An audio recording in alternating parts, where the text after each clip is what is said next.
तो motion of A charge particle in a uniform magnetic field ऐसा होता है।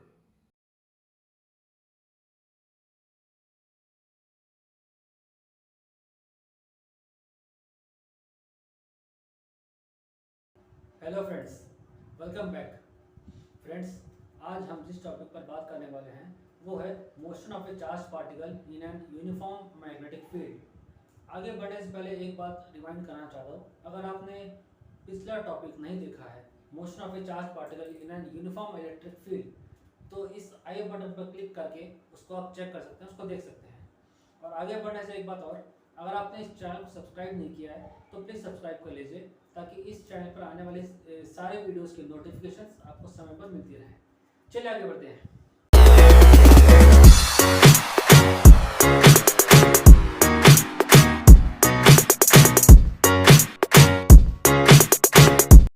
फ्रेंड्स, अब हम पढ़ने वाले हैं motion of A charge particle in a uniform magnetic field. So let's start. Friends, start करने से पहले इसके बारे में दो इंपॉर्टेंट पॉइंट्स समझ लेना बहुत ज़रूरी है। दो इंपॉर्टेंट पॉइंट्स क्या है? दो अजम्पशंस। पहला अजम्पशन, जो मैग्नेटिक फील्ड है हमने उसको एक कांस्टेंट, एक यूनिफॉर्म माना है, मतलब magnetic field is uniform through out. पहला अजम्पशन क्या है? पहला अजम्पशन मानते हैं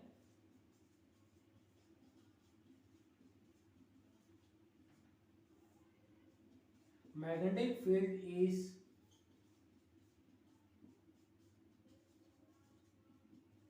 थ्रू आउट यूनिफॉर्म। ठीक है, इसका मतलब क्या हुआ? इसका मतलब ये हुआ इसका मतलब ये हुआ कि मैग्नेटिक फील्ड, एक हमने एक पर्टिकुलर सेक्शन, क्रॉस सेक्शन मान लिया। मान लेते हैं ये क्रॉस सेक्शन है ना। इस क्रॉस सेक्शन में हर पॉइंट पर, इस पॉइंट से लेकर इस पॉइंट तक, इस पॉइंट से लेकर इस पॉइंट तक, ये जितने पॉइंट्स आपको दिख रहे हैं, इस सारे पॉइंट्स में मैग्नेटिक फील्ड सेम है, कांस्टेंट है। इसे हम कहते हैं थ्रू आउट यूनिफॉर्म। ठीक है, ये हो गया पहला एजम्पशन। और दूसरा एजम्पशन ये है magnetic field is perpendicular to the plane. Perpendicular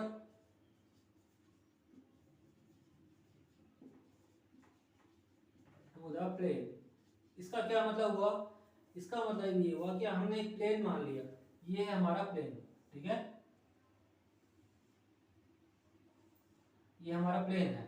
तो इस प्लेन में मैग्नेटिक फील्ड जो एक्ट कर रहा है, जो मैग्नेटिक फील्ड एक्ट कर रहा है वो इसके परपेंडिकुलर डायरेक्शन में एक्ट कर रहा है। ठीक है, देखिए हमने पता है, हमने पहले बहुत पढ़ा, पहले पढ़ चुका इसके बारे में कि एरो से शो करते हैं हम, इनसाइड या आउटसाइड। ये एरो से शो करते हैं इनसाइड या आउटसाइड। ठीक है, अगर एरो का पॉइंट आपको क्रॉस दिख रहा है, क्रॉस का मतलब ये एरो इज गोइंग इनसाइड, है ना, मतलब magnetic field is going inside. मैं इसको इसी में ड्रॉ कर देते हैं, हम इसमें ही ड्रॉ करते हैं। मान लेते हैं यही ये प्लेन है, ये है वो प्लेन। पहला अजम्पशन के according magnetic field is through out uniform.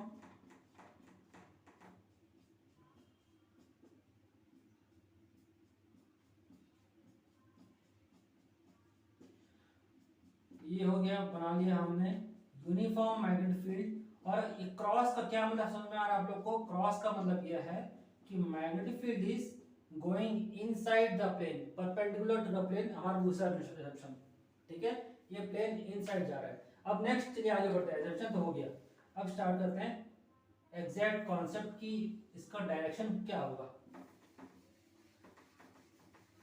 देखिए यहाँ पर हमने माना एक चार्ज पार्टिकल, हमने कहा charge particle is kept in a magnetic field, uniform magnetic field. तो यहाँ पर हमने माना एक small charge particle, small Q. ठीक है, नहीं की तरह कलर चेंज करें। सो मान लेते हैं ये चार्ज पार्टिकल है क्यू। ठीक है, स्मॉल चार्ज पार्टिकल हमारा स्मॉल क्यू। अब इस चार्ज पार्टिकल में को पर मैग्नेटिक फील्ड एक्ट कर रहा है। जब इस पर मैग्नेटिक फील्ड एक्ट करेगा तो इसका वेलोसिटी और इसका फोर्स पर लगने वाला फोर्स और इसका डायरेक्शन पता करना है। कैसे पता करेंगे? Very good, Fleming's right hand rule. क्या होता है Fleming's right hand rule? According to Fleming's right hand rule, अगर आपने चार्ज पार्टिकल को रखा, मैं पहले बताइए क्या कौन सा फिंगर्स क्या शो करता है फ्लेमिंग्स राइट हैंड रूल में?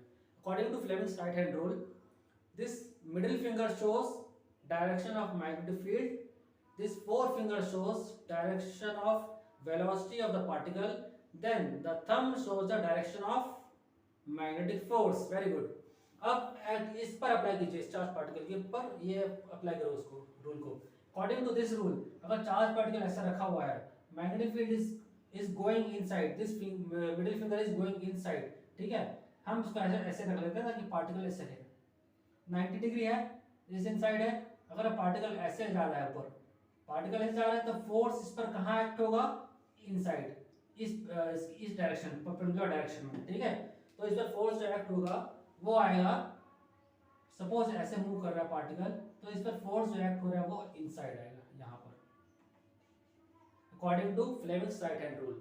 नाउ ये पार्टिकल थोड़ा और आगे मूव हुआ, थोड़ा और आगे मूव होगा तो पार्टिकल की टेंडेंसी है आगे मूव करने की, बट इस पर जो फोर्स है वो इनसाइड मूव करा रहा है बार बार। पार्टिकल की टेंडेंसी आगे मूव करने की है, फोर्स जो है वो इनसाइड मूव कर रहा है। अगेन ये पार्टिकल थोड़ा और मूव होगा, थोड़ा और आगे मूव हुआ, आगे मूव हुआ तो due to this force, force inside act कर रहा है। सिमिलरली थोड़ा और आगे मूव हुआ, फोर्स जो है वो यहाँ एक्ट कर रहा है।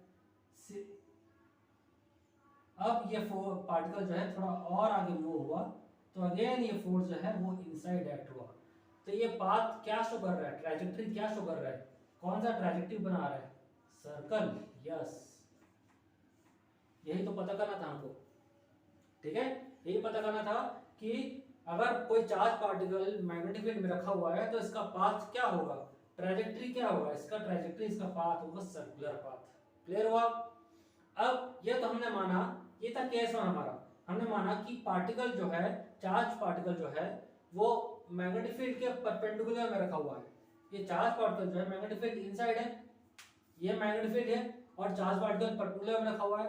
अब दूसरा केस हम ये मानते हैं, केस टू। केस टू क्या होगा कि चार्ज पार्टिकल जो है, case two, V is parallel to B। इसका मतलब यह है इनिशियली दोनों जब परपेंडिकुलर डायरेक्शन में थे, अब यहां पर आ गए दोनों पैरेलल, ठीक है। अब B भी सेम डायरेक्शन, V भी सेम डायरेक्शन। अब अकॉर्डिंग टू मैथमेटिक्स छोटा सा वेक्टर फॉर्मूला है, V क्रॉस B क्या होता है? V क्रॉस B क्या होता है? V क्रॉस B होता है VB sin theta, VB sin theta होता है ना। अब देखिए इसका मतलब क्या हुआ, इसका मतलब ये हो गया कि sin थीटा हुआ तो इस पर लगने वाला फोर्स जो है, इस पर लगने वाला force according to sin theta, theta क्या हो गया, दोनों का एंगल, एंगल क्या है दोनों का बीच का, 0 डिग्री। तो फोर्स, इस पर लगने वाला फोर्स क्या होगा, 0। इसका मतलब क्या हुआ, ये पार्टिकल अगर आपने मैग्नेटिक फील्ड में in the direction of magnetic field रख दिया, ये कहीं रुकेगा नहीं, ये चलता रहेगा चलता रहेगा चलता रहेगा चलता रहेगा, नॉन स्टॉप चलता रहेगा। इस पर लगने वाला कोई फोर्स है नहीं, ना रुकने वाला फोर्स, ना आगे बढ़ाने वाला फोर्स। तो ये वेलोसिटी एक बार स्टार्ट हो गया in the direction, non stop चलता रहेगा, ठीक है। अब इसका हम दोनों कंबाइंड देखते हैं, कंबाइंड इफेक्ट क्या होगा इसका, ठीक है। आइए देखते हैं इसका कंबाइंड इफेक्ट।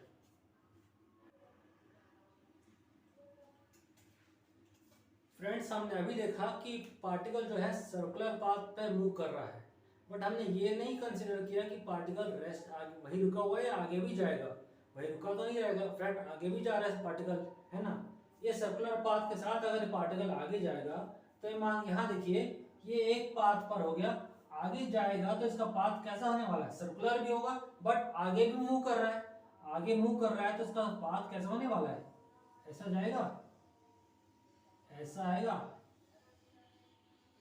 फिर ये आगे जाएगा ऐसे, फिर ये आगे जाएगा ऐसे, फिर ये आगे जाएगा ऐसे, है ना।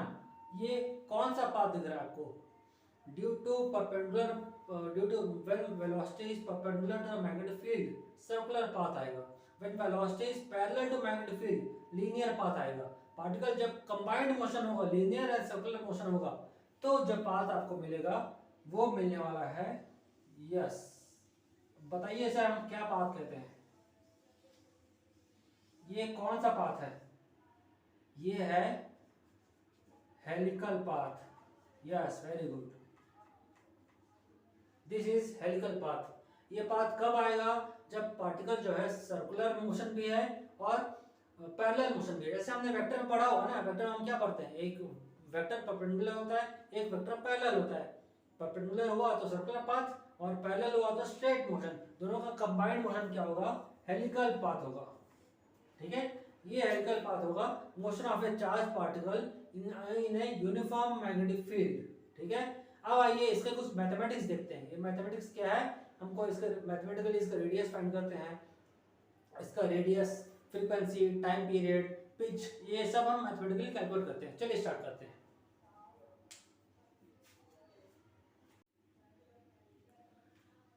फ्रेंड्स, अब इसका मैथमेटिक्स अगर हम फाइंड करें, मैथमेटिक्स सॉल्व करते हैं, कैसे होगा देखिए।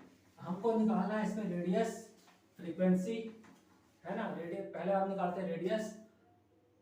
रेडियस क्या होगा, हम कैसे निकालेंगे? देखिए पाथ क्या है, हेलिकल पाथ है, ये पाथ ऐसे है ना। तो ये एक तरह का सर्कुलर पाथ है, एक तरह का सर्कुलर पाथ है। तो जो सर्कल के सेंटर पे लगने वाले फोर्स को हम क्या कहते हैं? Centripetal force. और इस centripetal force, this will be equal to magnetic force due to this charge, है ना। हम दोनों को इक्वेट करते हैं, क्या मिलेगा हमको? Q V B is equal to centripetal force. Centripetal force होता है M V square by R. ठीक है, यहां से रेडियस निकालो, वी वी कैंसल, रेडियस क्या मिलेगा? M V upon Q B. तो इस पाथ का रेडियस आर की वैल्यू क्या हो गया? M V upon Q B. इस रेडियस पर ये हेलिकल पाथ मूव करेगा। अब ये सर्कुलर पाथ घूम रहा है तो इसकी फ्रीक्वेंसी भी होगी। फ्रीक्वेंसी कैसे निकालते हैं? What is frequency? Frequency linear frequency, दो फ्रीक्वेंसीज होती है, एक सर्कुलर फ्रीक्वेंसी, एक लीनियर फ्रीक्वेंसी। हम लीनियर फ्रीक्वेंसी की बात कर रहे हैं। ठीक है, और अगर आपके पास वेलोसिटी है, रेडियस है और सर्कुलर फ्रीक्वेंसी, इनका रिलेशन क्या है friends? v is equal to R omega, है ना। R v is equal to R omega, या फिर r into 2 pi nu. Omega is equal to होता है 2 पाई न्यू। अब यहाँ से न्यू क्या निकालेंगे हम? Nu is equal to v upon 2 pi r। अब यहाँ से हमने जो r की वैल्यू निकाली, इसको पुट कर दीजिए, v upon 2 pi M V upon Q B. V V cancel, क्या बचा ऊपर? क्यू बी ऊपर आ गया, नीचे आया 2 पाई एम। ये आ गई हमारी फ्रीक्वेंसी। ठीक है, फ्रीक्वेंसी मिल गई। थर्ड हमको निकालना है। थर्ड क्या निकालते हैं? क्या निकालना है? Time period. टाइम पीरियड क्या होता है?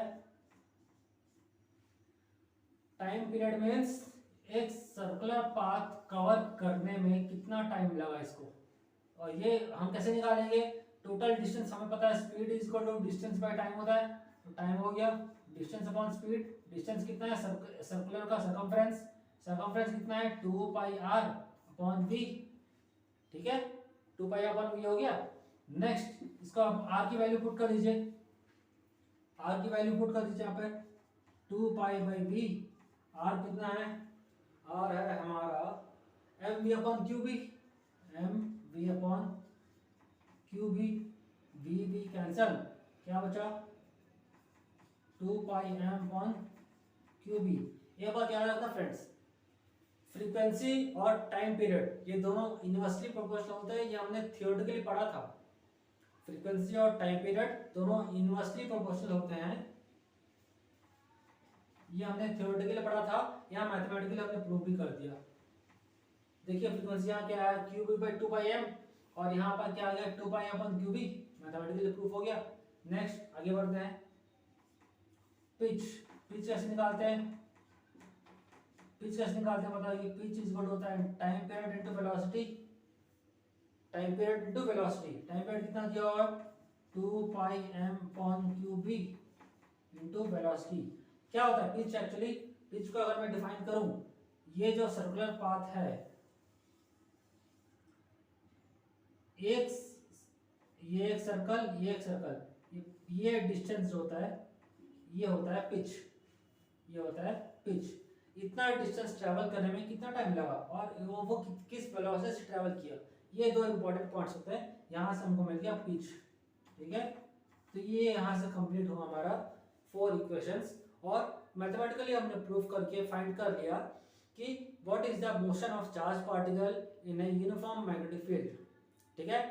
अच्छा, एक कंबाइंड फाइनली एक एनिमेटेड इफेक्ट देखते हैं इस वीडियो में। इसको देखो, motion of A charge particle in a uniform magnetic field ऐसा होता है।